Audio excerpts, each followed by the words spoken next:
দ্বাদশ শ্রেণীর বাংলা ক্লাসে সকলকে স্বাগত। আজকে আমি তোমাদের আমার বাংলা এই বইটি, তোমাদের যে সহায়ক বই সাহিত্য চর্চা বইয়ের মধ্যে রয়েছে, সেই আমার বাংলা বইয়ের গাঢ় পাহাড়ের নিচে গল্পটি পড়ে শোনাব। এর আগে এর ভূমিকা অংশ সম্পর্কে আমাদের আলোচনা করা হয়ে গেছে এবং সেখানে আমরা লেখক সুভাষ মুখোপাধ্যায় সম্পর্কে জেনেছি এবং জেনেছি যে তিনি বাংলাদেশের বিভিন্ন অঞ্চলে তার পত্রিকার সাংবাদিকতার কাজের জন্য ঘুরে বেরিয়েছেন এবং বিভিন্ন অঞ্চলের মানুষের সঙ্গে খুব অন্তরঙ্গভাবে মিশেছেন। আমরা দাফার কথা জেনেছি এবং তখন আমরা বলেছি এই দাফার মতনই বিভিন্ন চরিত্র এই বইটির, অর্থাৎ আমার বাংলা বইটির বিভিন্ন গল্পগুলোর মধ্যে রয়েছে। আজকে যে গাঢ় পাহাড়ের নিচে পড়বো, সেই গাঢ় পাহাড়ের নিচে, সেটা হচ্ছে বাংলাদেশের একটা বিশেষ অঞ্চল। তোমরা জানো গাঢ় পাহাড়ের কথা। আমাদের তখন বাংলাদেশ, সেই সময় বাংলাদেশ মানে অবিভক্ত বাংলা। তো সেই অবিভক্ত বাংলার উত্তর পূর্ব দিকে গাঢ়, খাসি, জয়ন্তিয়া এই সমস্ত পাহাড়গুলো রয়েছে। তো সেই গাঢ় পাহাড় সংলগ্ন যে পাহাড়তলি বা পাহাড়ের উপরে যে সমস্ত অধিবাসীরা বাস করেন এবং তাদের যে জীবনযাত্রার যে কিছু অংশ সুভাষ মুখোপাধ্যায়ের লেখা মধ্যে আমরা দেখতে পাচ্ছি। আচ্ছা, আমরা আজকে পড়া শুরু করে দিই। পড়া পড়তে পড়তে যেখানে একটু মনে হবে বুঝিয়ে দেওয়ার, আমি সেইটা বলবো। গাঢ় পাহাড়ের নিচে। চৈত্র মাসে যদি কখনো ময়মনসিংহ যাও, রাত্রিরে উত্তর শিয়রে তাকাবে। ময়মনসিংহ কি? ময়মনসিংহ ময়ৈকার মদন্তেন বা মদন্তেন ময়মনসিংহ। ময়মনসিংহ হলো বাংলাদেশের একটা বিশিষ্ট অঞ্চল। এইখানটায় মোটামুটি সেই অবিভক্ত বাংলার এইখানে ময়মনসিংহ, অর্থাৎ বাংলাদেশের উত্তরাঞ্চলে এই ময়মনসিংহ রয়েছে। ময়মনসিংহ তার একটু নিচের দিকে, বেশ খানিকটা একটু নিচে মাঝামাঝি জায়গায় এলেই বাংলাদেশের রাজধানী ঢাকা। তো ময়মনসিংহ অঞ্চলে বলছে চৈত্র মাসে। চৈত্র মাসে মানে একেবারে আমাদের যে 12 মাসের শেষ মাস। চৈত্র মাসে যদি কখনো ময়মনসিংহ যাও, রাত্রিরে উত্তর শিয়রে তাকাবে। উত্তর শিয়রে মানে উত্তর দিকে। মানচিত্র সবসময় উত্তর দিক, ওপরের দিকটা থাকে। হ্যাঁ, তো সেই উত্তর দিকে তাকালে কি দেখতে পাওয়া যাবে বলে লেখক বলছেন? দেখবে যেন একরাশ ধোঁয়াটে মেঘে কারা আগুন লাগিয়ে দিয়েছে। ভয় পাবার কিছু নেই, আসলে ওটা মেঘ নয়, গাঢ় পাহাড়। এইবার গাঢ় পাহাড়ের অবস্থান বলছেন লেখক। বলছেন যে একরাশ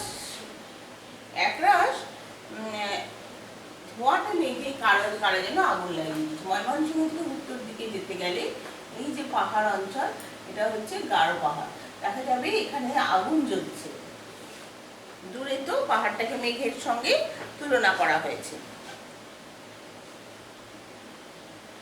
গাঢ় পাহাড়ে যারা থাকে, বছরের এই সময়টা তারা চাষবাস করে। তাদের হাল নেই, বলদ নেই। তাছাড়া পাহাড়ের উপর তো শুধু গাছ আর পাথর, মাটি কোথায় যে চাষ করবে? এবার লেখক বলছেন এই গাঢ় পাহাড় অঞ্চলে যারা থাকেন তারা বছরের এই সময়, অর্থাৎ এই চৈত্র মাসের এই সময়টাতে তারা চাষবাস করে, কিন্তু তাদের হাল নেই, বলদ নেই এবং মাটি নেই। পাহাড়ে মাটি নেই, কিন্তু লাঙল নেই, গরু নেই, তাহলে তারা চাষটা করবে কি করে? তবু তারা ফসল ফলায়, নইলে সারা বছর কি খেয়ে বাঁচবে? তাই বছরে এমনি সময়ে শুকনো ঝোপে ঝাড়ে তারা আগুন লাগিয়ে দেয়। সে কি যে সে আগুন, যেন রাবণের চিতা জ্বলছে তো জ্বলছে। বছরের এমনি সময় যেন বন জঙ্গলের গাছপালারাও ভয়ে শুকিয়ে কাঠ হয়ে থাকে। তো চৈত্র মাস প্রচণ্ড গ্রীষ্মের দাবদাহ, এরপরে গ্রীষ্মকাল আসবে, তার আগে বসন্তকাল। মানে আমরা জানি চৈত্র মাস মানে প্রচণ্ড ফুটি ফাটা অবস্থা, মাঠঘাট সব ফেটে যায়। আমাদের এইখানে সমতল ভূমিতে যে পরিস্থিতি তৈরি হয়, তো সর্বত্রই ওই প্রচণ্ড তাপে গাছপালা সব শুকিয়ে যায় এবং গাছপালায় শুকনো গাছে আগুন ধরিয়ে দিলে কি হয়?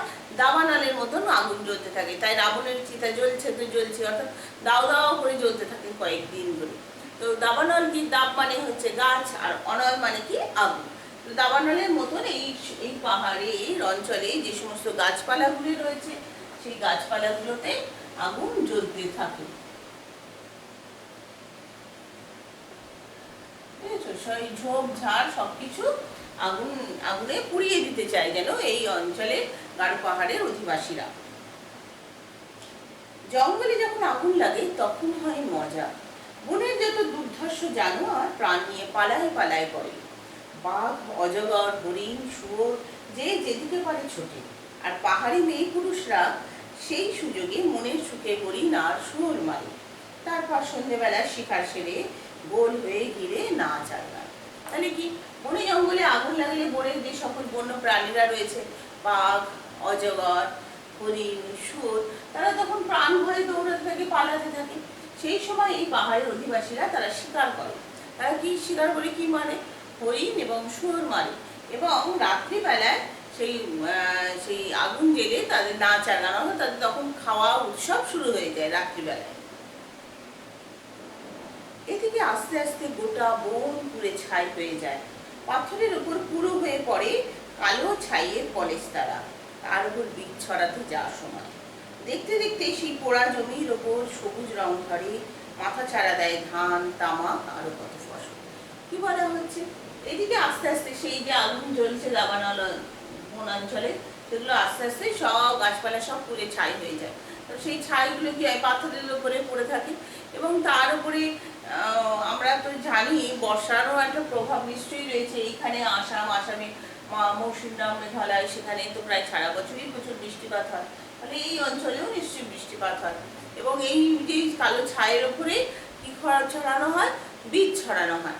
এবং এই ছায়ের উপরেই গাছ হয়ে যায় এবং চারিদিকে তখন সবুজ ধানের সমারোহ বনে।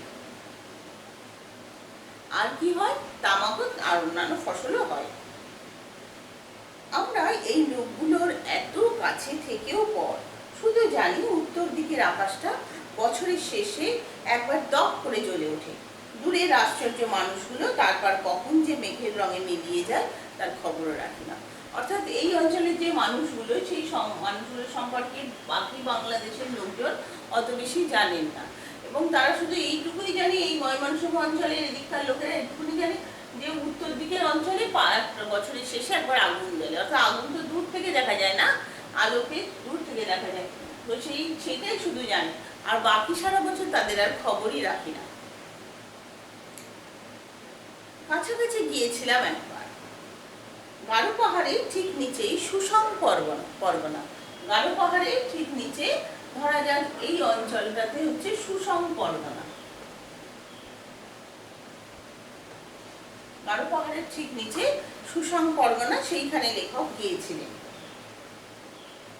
রেল লাইন থেকে অনেকটা দূরে, অর্থাৎ রেল লাইন মানে সভ্যতার যতটা যাতায়াতের পথ তার থেকে অনেক দূরে এই সুষম পরগনা। গাড়ি যাবার যে রাস্তা, সে রাস্তায় যদি কখনো যাও তো কান্না পাবে। অর্থাৎ এই যে পাহাড়ি এবড়ো খেবড়ো রাস্তা দিয়ে, মানে রাস্তা বলতে সেরকম কিছু নয়, তো সেই তার উপর দিয়ে গাড়ি গেলে কি সে গাড়ি এমন ঝাঁকাবে, সে হরি মোটরের মতন অবস্থা হবে, তাহলে কান্না পাবে। তাই লেখক সমস্যার সমাধান দিয়েছে, তার চেয়ে হেঁটে যেতে অনেক আরাম, হেঁটে যাওয়া অনেক শান্তি, অনেক আরামের, অন্তত গা হাত পা কোমর পিঠ ব্যথা হবে না। সুষম শহরের গা দিয়ে গিয়েছে সোমেশ্বরী নদী। শীতকালে দেখতে ভারী শান্তশিষ্ট, কোথাও কোথাও মনে হবে হেঁটেই পার হই, কিন্তু যেই জলে পা দিয়েছ অমনি মনে হবে যেন পায়ে দড়ি দিয়ে কেউ টেনে নিয়ে যাচ্ছে। স্রোত তো নয়, যেন কুমিরের দাঁত। পাহাড়ি নদী সোমেশ্বরী সর্বদা যেন রেগে টং হয়ে আছে। এই সুষম পরগনার উপর দিয়ে একটি নদী গেছে, সোমেশ্বরী নদী। দেখলে মনে হয় আপাত দৃষ্টিতে নদীটা খুব শান্তশিষ্ট, কিন্তু শীতকালেও তুমি যদি, শীতকালে সাধারণত যদি কি হয়, জল কম থাকে, তো শীতকালেও যদি তাকে পা দেওয়া যায়, দেখো মনে হবে দড়ি দিয়ে টানছে। অর্থাৎ পাহাড়ি নদী যে খরস্রোতা হয়, সেটাই হচ্ছে সোমেশ্বরীও সেই রকম। তাই সারা বছর সে রেগে টং হয়েছে। পাহাড়ি নদীতে খরস্রোতা হয় কারণ ওখানে নদীর গিরিপথটা খুব সরু হয় এবং সেখান দিয়ে একই পথ দিয়ে প্রচুর জল যায়, সেই জন্য ওই নদী খরস্রোতা হয়। জমির ঢালও নিচের দিকে থাকে, ফলে খরস্রোতাই হয়। তার চেয়ে ফেরি আছে গরু, ঘোড়া, মানুষ একসঙ্গে দিব্যি আরামে পার হও। হিন্দুস্তানি মাটির মেজাজ যদি ভালো থাকে, তোমার কাছ থেকে দেশ বিদেশের হালচাল জেনে নেবে। হয়তো গর্ব করে বলবে তার যে বিহারী মণি, বাংলার সব ফেরিঘাটেরই সে মালিক। কি বলছে যে ওইভাবে নদী পার হওয়া খুবই কষ্টকর, কারণ মনে হবে তোমাকে তো পার হতেই দেবে না, টেনে নিয়ে ফেলে দেবে। তো সেই জন্য ফেরিঘাটে অর্থাৎ নৌকা পথে এই নদী পার হওয়া ভালো। এবং সেই নদীর যে মাঝি, সে হচ্ছে হিন্দুস্তানি বলা হয়েছে, তার মানে হিন্দি ভাষী মানুষ। এবং তার যদি মন মেজাজ ভালো থাকে, অর্থাৎ সবসময় যে তার মন মেজাজ ভালো থাকে তা নয়, তাহলে সে তোমার কাছ থেকে দেশের হালচাল জেনে নেবে, অর্থাৎ তোমার সঙ্গে কিছু গল্প গাছা করবে এবং হয়তো গর্ব করে সে বলবে তার যে বিহারি মালিক অর্থাৎ হিন্দিভাষী, তো সে হচ্ছে বাংলাদেশের সব ফেরিঘাটের মালিক, মানে তার খুব গর্বের একটা বিষয়, সেটা সে গর্ব করে সে বলবে। পাহাড়ের নিচে যারা থাকে তারা আমাদেরই মতো হাল বলদ দিয়ে চাষাবাদ করে, অর্থাৎ পাহাড়ি অঞ্চলের নিচে যারা থাকে অর্থাৎ সমতল ভূমিতে তারা হাল বলদ দিয়ে চাষ করে। মুখে তাদের পাহাড়ি ছাপ। পাহাড়ি ছাপ বলতে নৃতাত্ত্বিক গবেষণা যে পাহাড়ি যে উপজাতি যে মানুষ, তাদের যে শরীরের যে গঠন বা যে স্ট্রাকচার আকার, ঠিক সেই ধরনের ছাপ পাহাড়ের নিচে বা পাহাড়তলির মানুষগুলোর মধ্যেও দেখা যাচ্ছে। এখানে কোন কোন জাতির লোক বাস করে? হাজং, গারো, কোচ, বানাই, ডালু, মারগান। কি বলা হচ্ছে? কি কোন কোন জাতি? একটু নামগুলো লিখি। হাজং, গারো, কোচ। কোচ অঞ্চল, কোচ মানুষেরা কিন্তু আমাদের জলপাইগুড়ি অঞ্চলগুলোতেও থাকে। ডুয়ার্স বা কোথাও বেড়াতে গেলে কোচেদের নাচ বা গান এগুলো দেখা যায়, সাধারণত জেলে হয়। কোচ, হাজং, গারো, কোচ, ডালু, বানাই, মারগান। বেশ কয়েকটি উপজাতির নাম আমরা একটু জানলাম। এর মধ্যে এই সকল উপজাতি সম্পর্কে আমি একটু বলছি। যেমন হাজং। হাজং হচ্ছে বাংলাদেশের এক আদিবাসী সম্প্রদায়। গারো পাহাড় অঞ্চলে এদের অবস্থান দেখা যায়। ঐতিহাসিক হাজং বিদ্রোহ, তেভাগা আন্দোলন এবং টঙ্ক আন্দোলনের নেতাদের মধ্যে এদের ভূমিকা উল্লেখযোগ্য, অর্থাৎ এদের যে অত্যাচার অবিচারের বিরুদ্ধে এরা বিদ্রোহ করেছে এই হাজং উপজাতির মানুষেরা, আদিবাসী মানুষেরা। এরপরে আসছে গারো। মেঘালয় রাজ্যে গারো পাহাড় ও আসামের কামরূপ, গোয়ালপাড়া প্রভৃতি জেলা, বাংলাদেশের বৃহত্তর ময়মনসিংহ জেলায় বসবাস করে এই বসবাসকারী একটা আদিবাসী সম্প্রদায়। এদের স্থানীয় ভাষার নাম হলো মান্দি, অর্থাৎ গারোদের যে ভাষা সেই ভাষার নাম কি বললাম? মান্দি। এটা একটু মনে রাখবে, বইয়ে নেই, একটু জেনে রাখলে ভালো, কারণ এদের ভাষা আলাদা বলে বইয়ে একটি জায়গায় বলা আছে। আচ্ছা, মান্দি হয়ে গেল। এরপরে আসছে কোচ। বৃহত্তর বাংলাদেশের ময়মনসিংহ জেলা, এই যে কোচেদের কথা বলছি, ময়মনসিংহ জেলার স্থান বিশেষে এবং পাবনা, বগুড়া, রাজশাহী, রংপুর, দিনাজপুর প্রভৃতি অঞ্চলে বসবাসকারী উপজাতি হলো কোচেরা। আচ্ছা, এছাড়া বানাই। বাংলাদেশের আদিবাসী সম্প্রদায়ের অন্যতম হচ্ছে বানাইরা, এবং এই বানাইরা বৃহত্তর ময়মনসিংহের হালুয়াঘাট, শ্রীবর্দী, ধোবাউড়া প্রভৃতি এলাকায় এদের বাস ছিল। এখন এরা বাংলার লোক সংস্কৃতির মধ্যে খুব মিশে গেছে, এদের যোগ স্পষ্ট। এদের কিছু কিছু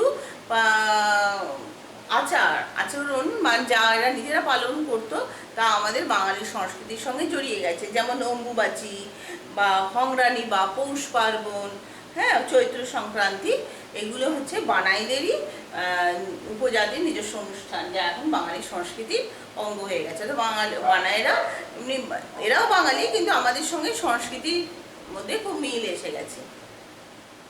ডালু। ময়মনসিংহের হালুয়াঘাট ও শেরপুরের নালিতাবাড়ি অঞ্চলের অধিবাসী। অনেকের মতে মণিপুরি এদের ভাষা, তবে ডালুদের ভাষা বাংলায়, যদিও উচ্চারণে বিকৃতি আছে। এরা তকে ট বলে, টকে ত, এবং দকে দ এবং দকে ড। কিরকম বলে ডালুরা? ডালুরা বলে তকে ত, আর টকে ত, দকে ড, আবার ডকে দ, অর্থাৎ উল্টো উচ্চারণ করে। তো এই ডালুদের কথা। মারগানও হচ্ছে এই গারো পাহাড় অরে বসবাসকারী এক উপজাতি বিশেষ। তাহলে আমরা যে কয়েকটি উপজাতি, যে হাজং, গারো, কোচ, ডালু, বানাই, মারগান, এদের কথা জানলাম, এবং এরা এই ময়মনসিংহ বা তার পার্শ্ববর্তী বিভিন্ন অঞ্চলে এরা বসবাস করে, তার সেই কথাগুলো আমরা একটু জানলাম। এবারে দেখি কি বলা হচ্ছে। এমনি সব না, গারোদের আলাদা ভাষা। গারোদের আলাদা ভাষা বললাম, গারোদের ভাষার নাম হলো মান্দি।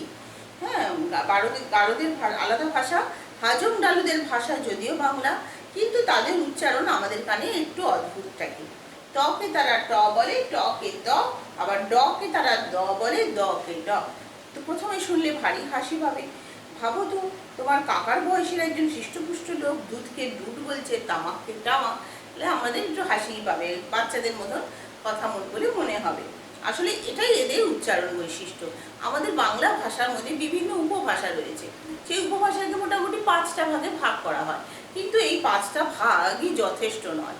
আরও অনেক অঞ্চল ভেদে বিভিন্ন জাতি উপজাতি, সবই তো বাঙালি মানে কি একটা মিশ্র সংস্কৃতির ফল। হ্যাঁ, তো সেই বিভিন্ন জাতি উপজাতির বিভিন্ন ভাষা বৈশিষ্ট্য আছে, যেটা বাংলা ভাষায় উচ্চারণ বৈশিষ্ট্য একটু আলাদা।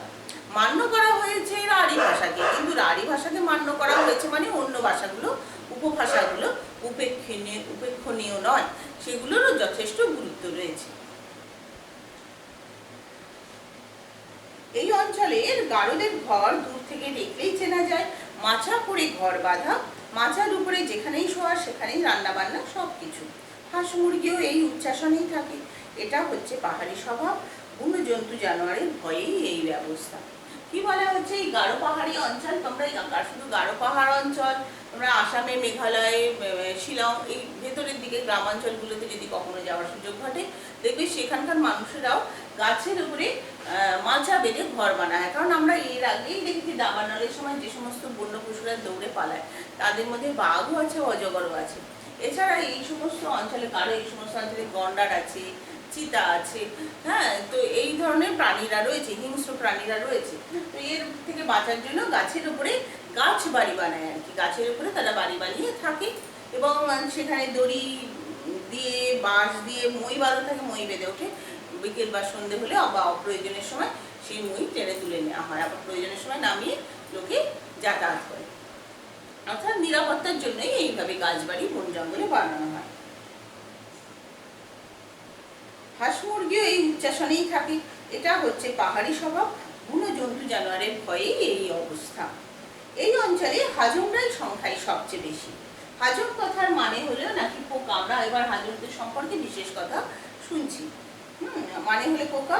তাদের মতে পাহাড়তলির এই অঞ্চলে হাজংরাই প্রথম আসে, আর তখন চাষবাসে তাদের জুড়ি নাকি আর কেউ ছিল না।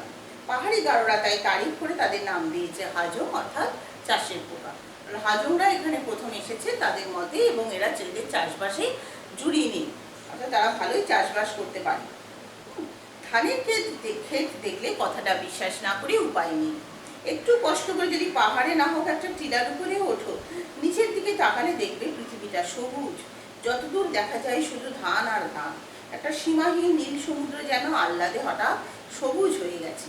অর্থাৎ একটু উঁচু জায়গায় দাঁড়ালে দেখা যাবে সীমাহীন ক্ষেত্র যেন সবুজ ধানে ভর্তি। সেটাকে নীল সমুদ্রের সঙ্গে তুলনা করে লেখক বলছে যে নীল সমুদ্র যেন হঠাৎ আহ্লাদে সবুজ হয়ে গেছে। তাহলে হাজংদের যে চাষের পোকা বলা হয়, হাজং কথার অর্থ তা যথার্থই, অর্থাৎ তারা এতটাই কষ্ট করেও হলেও এই পাহাড়তলি অঞ্চলে চাষবাস করে। এত ফসল, এত প্রাচুর্য। আচ্ছা, এই প্রসঙ্গে একটু বলি, এখানে যে গারো পাহাড়ের নিচে বিভিন্ন জাতি উপজাতিদের কথা বা তাদের সম্পর্কে, তারা কিভাবে জীবনযাপন করে, এখান থেকেও প্রশ্ন আসতে পারে। তোমাদের প্রশ্ন আসে এই আমার বাংলা বই থেকে 5 নম্বরের প্রশ্ন আসে। 5 নম্বরে মোট 2টো প্রশ্ন আসে, অর্থাৎ মোট 10 নম্বরের প্রশ্ন আসে। তাহলে আমাদের সেইভাবে উত্তরগুলো করতে হবে। অর্থাৎ এই গারো পাহাড়ে কোন কোন উপজাতির বাস, তারা কিভাবে জীবনযাপন করে, সেই সম্পর্কে 5 নম্বরের মতন করে উত্তর লিখে তৈরি করতে থাকতে হবে। আচ্ছা, এত ফসল, এত প্রাচুর্য, তবু কিন্তু মানুষগুলোর দিকে তাকালে মনে হয় জীবনে তাদের শান্তি নেই। একটা দুষ্ট শনি কোথাও কোনো আনাচে কানাচে যেন লুকিয়ে আছে। ধান কাটার সময় বাড়ির মেয়ে পুরুষ সবাই কাস্তে নিয়ে মাঠে ছুটবে, পিছে আটি বাঁধা ধান নিয়ে ছোট ছোট ছেলের দল পুজো হয়ে খামারে জুটবে, কিন্তু মাঠ থেকে যা তোলে তার সবটা ঘরে থাকে না। পাওনা গন্ডা আদায় করতে আসে জমিদারের পাইক বরকন্দাজ। কি বলছেন যে এত ফসল, এত প্রাচুর্য। একটু আগেই আমরা চাষের পোকা হাজংদের কথা শুনলাম, এবং সেখানে জানলাম একটা উঁচু পাহাড়ের উপর বা টিলার উপরে উঠলে দেখা যাবে নীল সমুদ্রের মতন সবুজ ধানের ক্ষেত্র। কিন্তু তা সত্ত্বেও এই লোকগুলোর মনে একটু শান্তি নেই, এই লোকগুলোর মুখে সেই শান্তির ছাপও নেই। তার কারণ কি? আসে পাইক বরকন্দাজরা। কিন্তু এরা যে কি কষ্ট করে এই চাষবাসগুলো করে তা আমরা একটু একটু করেই জেনেছি। ধান কাটার সময় বাড়ির মেয়ে পুরুষ সবাই কাস্তে নিয়ে মাঠে ছুটবে, অর্থাৎ বাড়ির প্রতিটা লোকই সেখানে কাজের মধ্যে তারা যুক্ত আছে, অর্থাৎ তারা সকলে মিলেই পরিশ্রম করে। পিঠে আঠি বাঁধা ধান নিয়ে ছোট ছোট ছেলের দল পুজো হয়ে খামারে ছুটবে। পিঠে ধান বাঁধা আঠি নিয়ে ওরকম বোঝা পিঠের মধ্যে করে নিয়ে তাদের দৌড়ে দৌড়ে গিয়ে খামার, অর্থাৎ যেখানে কিনা ধান মজুত রাখা হয় সেই খামার বাড়ির যে গোলাঘর বা কিছু, সেই দিকে তারা গিয়ে তারা সেই ধান গিয়ে পৌঁছে দেবে। কিন্তু মাঠ থেকে যা তোলে তার সবটা ঘরে থাকে না। তাহলে এই যে এত ফসল তারা উৎপন্ন করলো এবং তার সবকিছু তাদের গোলাঘরে গিয়ে জমা করলো, তা কিন্তু তাদের কাছে থাকে না। পাওনা গন্ডা আদায় করতে আসে জমিদারের পাইক বরকন্দাজ। পাইক বরকন্দাজ বলতে তাদের লেঠেল সেনাবাহিনীর মতনই যে সিপাহী যারা, তারা সব পাওনা গন্ডা আদায় করতে আসে। কারণ এই জমি হচ্ছে জমিদারের অধীনে এবং সে যেভাবেই হোক কষ্ট করে তাদের পরিশ্রম সাধ্য ফসল সে নিজে লুট করে। তখন তারা গালে হাত দিয়ে যেন বলে, তাদের যে মধ্যে যে ছড়া রয়েছে, লোক ছড়া, তা হচ্ছে সেই সমাজেরই প্রতিফলন। সেখানে তারা কি বলছে, বড়ই ধাঁধায় পড়েছি মিতে। মিতে মানে কি? বন্ধু। খুব ধাঁধাতেই পড়েছি। কি কারণে ধাঁধা? ধাঁধা মানে কি? খুব একটা রহস্য, একটা সমস্যার মধ্যে পড়েছি, যার কিনারা করতে পারছি না। ছেলেবেলা থেকে রয়েছে গ্রামে, বারবার ধান বুনে জমিতে, মনে ভাবি বাঁচা যাবে আরামে। অর্থাৎ ছেলেবেলা থেকেই আমরা এই গ্রামে রয়েছি, থাকতে থাকতে তো আমাদের অধিকার জন্মায়, এবং বারবার ধান বুনে জমিতে বারবার ধান বুনেছি, মনে ভাবি বাঁচা যাবে আরামে। মানে এত পরিশ্রম এত কষ্ট করি কেন? কারণ আমরা ভাবি যে বাঁচতে পারবো, আরামে আমরা বাঁচতে পারবো। মাঠ ভরে যেই পাকা ফসলেই, সুখে ধরি গান ছেলে বুড়োতে। একদা কাস্তে নিই সকলে, লাঠি রাগায় পাড়া চুলোতে। না, একদা কাস্তে নিই সকলে। তখন কি বলছে, যে মাঠ ভরে যখন পাকা ফসলে সোনালী ধানে যখন মাঠ ভরে যায়, তখন আমরা ছেলে বুড়ো সকলে সুখে গান ধরি। এবং একদা কাস্তে নিই সকলে, সকলে কাস্তে নিয়ে, একটু আগে বলা হয়েছে সকলে ছুটে যায় সেই পাকা ধান কাটার জন্য, ছেলে মেয়ে সকলেই, নারী পুরুষ সকলে, তো সেইখানে তারা সকলে ছুটে যাচ্ছে। কিন্তু লাঠি ধাগায় পাড়া চুড়োতে, তারপর পালে আসে পেয়াদা, খালি পেটে তাই লাগছে ধাঁধা। কিন্তু আমরা পরিশ্রম করে যে ধান ফলালাম, যে সুন্দর সোনালি ফসলে জমিতে ধান ফলে উঠলো, সেই ফসল আমরা যখন কাটতে গেছি, ঠিক সেই সময় লাঠির মাথায় নিকে এসছে, পেয়াদা এসছে, এবং পেয়াদা এসে পালে পাপে আসে। তখন কি হলো আমাদের অবস্থা? খালি পেট, অর্থাৎ আমরা নিজে ফসল ফলালাম, অথচ আমাদের পরিবারের বা আমাদের নিজেদের পেট খালি, তাই খালি পেটে তাই লাগছে ধাঁধা। এই যে ছড়াটার প্রথমেই যে ধাঁধা কথা বলা হয়েছে, সেই জন্য ধাঁধা। তাহলে আমি এত পরিশ্রম করলাম, এত ফসল ফলালাম, সব কিছু হওয়ার পরেও আমার পেট কেন খালি? সেই নিয়েই এই ছড়াটা। অর্থাৎ এই ছড়ার মধ্যে এই সমস্ত অঞ্চলের যে মানুষের যে যন্ত্রণা বা যে কষ্ট, এবং তাদের পরিশ্রম করার পরেও যে ফল না পাওয়ার যে ভবিষ্যৎ, এবং সেই নিয়েই তাদের এই ছড়াটা তারা লিখেছে, তাদের সমাজে এই ছড়াটা প্রচলিত। গায়ের আল বাঁধা রাস্তায় লোহার খুর লাগানো নাগরায় শব্দ হয় খট খটাখট, দূর থেকে বাঁশের মোটা লাঠির ডগা দেখা যায়। এই সময় গায়ের আল বাঁধা রাস্তা মানে কি? গ্রামাঞ্চলে যে জমিগুলো থাকে, দুই পাশের জমি, মাঝখানে যে উঁচু মাটির মতন অংশ থাকে, সেটাকে বলা হয় আল। এর দুই পাশে থাকে ধানের ক্ষেত। ধরো ধানের ক্ষেত, মাঝখানে থাকে একটা রাস্তা উঁচু মাটির মতন, সেই আল বাঁধা রাস্তায় খটাখট খট শব্দ হচ্ছে। কিসে? লোহার খুর লাগানো নাগরায়। নাগরা কি? নাগরা এক ধরনের জুতো, যে জুতো এক সময় লোকজন খুব পরতো, কিন্তু এখন অতটা পরে না। রাজস্থানী অঞ্চলগুলোর মধ্যে খুব দেখা যায়। হ্যাঁ, তো এই নাগরা জুতো, তাতে লোহার খুর লাগানো থাকে, এখানে লোহার খুর লাগানো থাকে, খটখট খটখট করে শব্দ হয়, মাথা কাছে একটা গুলকি মতন কিছু একটা থাকে। তো সেই নাগরা জুতো পরে কে আসে? সেই মানে জমিদার যে লোকজন, যে পাইক বরকন্দাজ, তারা সব আসে। নাগরায় শব্দ হয় খটখটাখট, দূর থেকে বাঁশের মোটা লাঠির ডগা দেখা যায়। দূরে কি হবে? অনেক দূরের লোকের হাতে যে উঁচু নিশান মতন যে লাঠি ডগা আছে, সেটা দেখতে পাওয়া যায়, বোঝা যাচ্ছে আসছে, তারা আসছে। ছোট ছোট ছেলের দল ভয়ে মায়ের আঁচল চেপে ধরে। ছোট ছোট বাচ্চারা তারা ভয় পেয়ে মায়ের আঁচল চেপে ধরে। খিটখিটে বুড়িরা সাপ মুন্ডি দিতে থাকে। যারা বয়স হয়ে গেছেন, তারা তো আর অত ভয় টয় কমান না কাউকে, তারা তখন সাপ মুন্ডি দিতে থাকে, তারা সাপ অভিশাপ দিতে থাকে। এছাড়া তাদের আর কিছু দেওয়ার করার নেই। জমিদারকে টঙ্ক দিতে গিয়ে চাষিরা ফকির হয়। টঙ্ক মানে কি? টাকা। এর আগেই আমি যখন বলেছিলাম তখন হাজংদের কথা বলেছিলাম, হাজংরা টঙ্ক আন্দোলন করেছিল। তো তেভাগা আন্দোলন, টঙ্ক আন্দোলন, হ্যাঁ, এবং হাজং বিদ্রোহ হয়েছিল। তো জমিদারকে টঙ্ক দিতে গিয়ে এই চাষিরা ফকির হয়, মানে চাষিরা আবার দরিদ্র হয়ে যায়। 50-60 বছর আগে এই অঞ্চলে জমিদারের একটা আইন ছিল, তাতে বলা হতো হাতি বেগার। এবার হাতি বেগার সম্পর্কে বলবো, সবাই একটু খেয়াল রাখবে, এর ওপর থেকে অনেক সময় প্রশ্ন আসে। 50-60 বছর আগে এই অঞ্চলে জমিদারের একটা আইন ছিল, জমিদারদের নিজস্ব একটা আইন ছিল। তখন যে জমির মালিক সেই আইন নির্ধারণ করতো, তো তাকে বলা হতো হাতি বেগার। জমিদারের বেজায় শখ হাতি ধরা, তার জন্য পাহাড়ে বাঁধা হবে মাচা, মাচার উপর সেপাই সামগ্রী নিয়ে নিরিবিলিতে বসবেন জমিদার। পাহাড়ে উপরে কি বলা হচ্ছে, জমিদারের যে হাতি শখ, জমিদারের খুব শখ, তিনি হাতি ধরবেন, কিন্তু হাতি ধরতে গেলে তার নিজস্ব যে পরিশ্রম বা কায়িক তারা তিনি কিন্তু অন্য লোকজনের সাহায্য নিয়ে ধরবেন, ধরে নিজের কৃতিত্ব তিনি বজায় রাখবেন। তো যাই হোক, তার জন্য পাহাড়ে বাঁধা হবে মাচা, মাচার উপর সেপাই সামগ্রী নিয়ে নিরিবিলিতে বসবেন জমিদার। পাহাড়ে হচ্ছে বাঁধা হবে মাচা, পাহাড়ে কোনো গাছপালার উপর মাচা বাঁধা হবে। মাচা মানে কি? কাঠ, গাছের ডাল, এইসব দিয়ে এটা কিছু বানানো, যার উপরে এরা বসেন আর কি, বসে আর কি সেই দেখেন কখন সেই বন্য জন্তুরা আসবে বা তাদেরকে ধরার চেষ্টা করা হবে। মাচার উপর সেপাই শান্তি নিয়ে নিরিবিলিতে বসবেন জমিদার। তিনি সুখে শান্তিতে খুব মানে খুব আরামসে তিনি ওপরে বসবেন, তার সেপাই শান্তি, তার সঙ্গে তার পাইক বরকন্দা এরা সকলে রয়েছে, সেনাবাহিনীর মতন তার কিছু লেঠের লোক, তারা সকলে রয়েছে। সেই সঙ্গে পান থেকে চুন না খসে তার ঢালাও ব্যবস্থা, অর্থাৎ সেখানে তিনি কিন্তু খুব আরামসে বসেন, তার সব রকম সুখ স্বাচ্ছন্দ্যের ব্যবস্থা ওই মাচার উপরে করা হবে।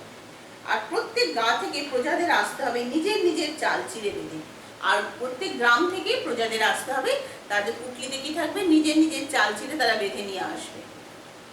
যে জঙ্গলে হাতি আছে সেই জঙ্গলে বেড় দিয়ে দাঁড়াতে হবে, বেড় দিয়ে দাঁড়াতে হবে, সেই জঙ্গলকে ঘিরে দাঁড়াতে হবে, বুঝেছো? যে জঙ্গলে হাতি আছে। এইবার ছেলে হোক বুড়ো হোক কারো মাপ নেই, মানে সকলকেই দাঁড়াতে হবে, কারণ জমিদার হাতি ধরবেন বলে কথা, তাদের জমিদারের অধীনস্থ প্রজাদের সেই জন্যই এসে দাঁড়াতে হবে, সেই জঙ্গলকে ঘিরে ধরে দাঁড়াতে হবে। ছেলে বুড়ো অর্থাৎ ছোট বড় সকলকেই এসে দাঁড়াতে হবে। প্রত্যেকে তাদের খাবার দাবার নিজের বাড়ি থেকেই নিয়ে আসবে, চাল চিড়ে ইত্যাদি তাদের নিজের বাড়ি থেকে নিয়ে আসবে।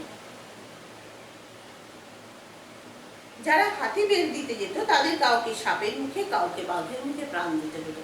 এই জঙ্গল তো আমরা তো শুনেইছি, এখানে বন্য জন্তু জীবজন্তুরা থাকে, মানে সাপ বাঘ থাকা তো অস্বাভাবিক নয়। আর জঙ্গলের চারপাশে কোথায় কি আছে তা তো জানা যায় না, অতএব সেটাকে ঘিরে দাঁড়াতে গিয়ে প্রাণও যেত এইসব হিংস্র প্রাণীদের কাছে। মানুষ কতদিন এসব সহ্য করতে পারে? তাই প্রজারা বিদ্রোহী হয়ে উঠল। গোরাচাঁদ মাস্টার হলেন তাদের নেতা। চাকলায় চাকলায় বসল মিটিং, কামারশালায় তৈরি হতে লাগলো মারাত্মক অস্ত্র শস্ত্র। কি বলা হচ্ছে, মানুষ তো অত্যাচার সহ্য করতে করতে আর পারে না, ফলে তারা একদিন বিদ্রোহ করে, এবং এক্ষেত্রেও তাই ঘটেছিল, এবং তারা বিদ্রোহ করেছিল, এবং গোরাচাঁদ মাস্টার হলেন তাদের নেতা। তাহলে তাদের নেতার নাম কি? গোরাচাঁদ মাস্টার। এবং চাকলায় চাকলায় বসলো মিটিং। গোরাচাঁদ মাস্টার তার মানে তিনি কিছু লেখাপড়া জানা মানুষ, এবং তিনি সেই মানুষগুলোকে সংঘবদ্ধ করে এর বিরুদ্ধে তাদের উপরে যে অত্যাচার করা হতো সেই অত্যাচারের ফয়সালা অর্থাৎ অত্যাচারের নিরসন ঘটানোর জন্য তারা বিদ্রোহ করেছিল। তো সেই চাকলায় চাকলাই বসলো মিটিং। চাকলাই চাকলাই মানে গ্রামের যে বিভিন্ন যেখানে যেখানে মানুষ জমে আর কি, সেই রকম জায়গায় নানান রকম আলোচনা সভা চলতে লাগলো, মিটিং হলো, মানুষকে উদ্দীপিত করা হলো যে তোমাদের উপরে যে অত্যাচার হচ্ছে, তোমাদেরকে যে হাতি বেগার প্রথা নামে তোমাদের জীবন হানি ঘটে যাচ্ছে, হ্যাঁ, সেই তার বিরুদ্ধে তোমরা এবার সকলে লড়ো। তো সেইখানে মিটিং বসলো। কামারশালায় তৈরি হতে লাগলো মারাত্মক অস্ত্র শস্ত্র। কামার যারা তারাও তো শ্রমজীবী মানুষ, সেইখানে তৈরি হতে লাগলো মারাত্মক সব অস্ত্র শস্ত্র, অর্থাৎ লোহার নানান রকম অস্ত্রপাতি তৈরি হতে লাগলো। শেষ পর্যন্ত জমিদারের পল্টনের হাতে প্রজাদের হার হলো। কিন্তু এত করার পরেও প্রজাদের হার হলো জমিদারের পল্টনের হাতে। পল্টন মানে কি? সৈন্যবাহিনী, তার হাতে প্রজাদের হার হলো। কিন্তু হাতি বেগার আর চলল না। কিন্তু জমিদারের দল কিন্তু ভয় পেয়ে গেল যে এদেরকে দিয়ে এইভাবে হাতি বেগারের নামে এদের উপরে অত্যাচার করা যাবে না। তার শখ মেটানোর জন্য এই প্রজাদের উপরে প্রজাদেরকে এত কষ্ট দেওয়া, তাদের জীবনকে তুচ্ছ করে বাঘের মুখে সাপের মুখে ফেলে তাদের বাড়ি থেকে খাবার দাবার নিয়ে এসে হাতি বেগারের নামে তাদের উপরে অত্যাচার করা যাবে না। তো তারা সেটা বুঝেছিল, ফলে হাতি বেগার প্রথা কিন্তু বন্ধ হয়েছিল। এখনো চৈতন্যনগরে হিমুল কোনায় গেলে খগ মোড়ল, আমুতু মোড়লের বংশধরদের মুখে বিদ্রোহের গল্প শোনা যায়। অর্থাৎ এই যে ইতিহাসের কথা মানুষের লোকের মুখে মুখে রয়েছে, সেগুলো শোনা যায় কাদের কাছে? খগ মোড়ল, আমুতু মোড়লের বংশধরদের কাছে। থুরথুরে বুড়ো যারা, তারা দুঃখ করে বলে, সেখানে সর্ষের ক্ষেতে আমরা লুকোচুরি খেলতাম, মাঠে এত ধান হতো যে কাকপক্ষীরও অরুচি ধরত, গোয়ালে থাকতো 60-70টা গরু, নর্দমায় দুধ ঢালাই হতো। থুরথুরে বুড়োরা বলছে সেখানে তারা যে প্রচুর পরিশ্রমের ফলে তাদের গোয়াল ভরা গরু থাকতো, দুধ এত হতো, তাছাড়া জমিতে এত ফসল হতো যে পাখিদেরও খেতে খেতে নাকি অরুচি ধরে যেত। হ্যাঁ, আর সর্ষের ক্ষেতে তারা লুকোচুরি খেলতো। মানে এইরকম যে ছোটবেলার সেই যে কথাগুলো, সেই কথাগুলো তারা স্মরণ করে বলে। আর এখন এক ফোঁটা দুধের জন্য পরের দুয়ারে হাত পাততে হয়। এখন মানুষের জীবনযাপন এমন হয়েছে যে আর তার নিজের ক্ষেত খামার, নিজের গোয়াল ঘর আর নেই, তা হয়ে গেছে অন্যের, সেই জন্য পরের দুয়ারে হাত পাততে হয়। একটা কথা আগে থেকে বলে রাখি, ও অঞ্চলে যদি কখনো যাও, ওরা তোমাকে বাঙাল বলবে। এই সম্পর্কে লেখক আবার বলছেন যে প্রথমেই আছে না, ওদের আমরা পর করে রেখেছি, তাই ওদের সম্পর্কে বিশেষ কিছু জানি না। এ কথা কিন্তু এই কাহিনীর শুরুতেই রয়েছে। আমরা এই লোকগুলোর এত কাছে থেকেও পর, মানে এই কথা কিন্তু কাহিনীর প্রথম দিকেই রয়েছে, এবং সেইখানে এত কাছে থেকেও পর, সেই কথাই লেখার শেষে রয়েছে। একটা কথা আগে থেকে বলে রাখি, ও অঞ্চলে যদি কখনো যাও, ওরা তোমাকে বাঙাল বলবে, চটে যেও না যেন, তাতে তুমি রাগ করো না। বাঙাল মানে হচ্ছে বাঙালি। বাংলাদেশে থাকলেও ওদের আমরা আপন করে নিয়ে নিই, তাই ওরাও আমাদের পর ভাবে, অথচ আমরা সবাই বাংলাদেশেরই মানুষ। এই কথাই বলছেন যে ওই অঞ্চলের মানুষেরা, তারা কিন্তু বাঙালি, তারা বাংলাদেশে, একই বাংলাদেশের সকলেই অধিবাসী, কিন্তু ওরা আমাদেরকে কিন্তু পর ভাবে, কারণ আমরাও তো ওদের আপন করি না। প্রত্যেকের সঙ্গে তখনই যখন মিশতে পারি, যখন পরস্পরের মধ্যে তার সদিচ্ছা থাকে, তাই না? তো সেই যাই হোক, আজকে আমাদের এই গল্পটা পড়া হলেও গাঢ় পাহাড়ের নিচে, তোমরা খুব ভালো করে পড়বে। এখানে এদের যে চাষবাস, হারজন উপজাতিদের কথা, এটা একটু ভালো করে পড়বে। হাতি বেগার প্রথা, সেই সম্পর্কে জানবে, এবং চাষবাসের নামে তাদের যে বঞ্চনা করা হতো সেই অবস্থান সম্পর্কে জানবে। আর গাঢ় পাহাড়ের অবস্থানটা সবসময় খেয়াল রাখবে, যে কোনো উত্তর লিখতে গেলে গাঢ় পাহাড়ের অবস্থান বা এইখানকার পাহাড়ি উপজাতি, এই যে ভৌগোলিক যে অবস্থান এবং এদের যে জীবনযাত্রা সম্পর্কে একটু লিখতে পারলে উত্তরটা বেশি ভালো হতো। সবাই ভালো থাকবে।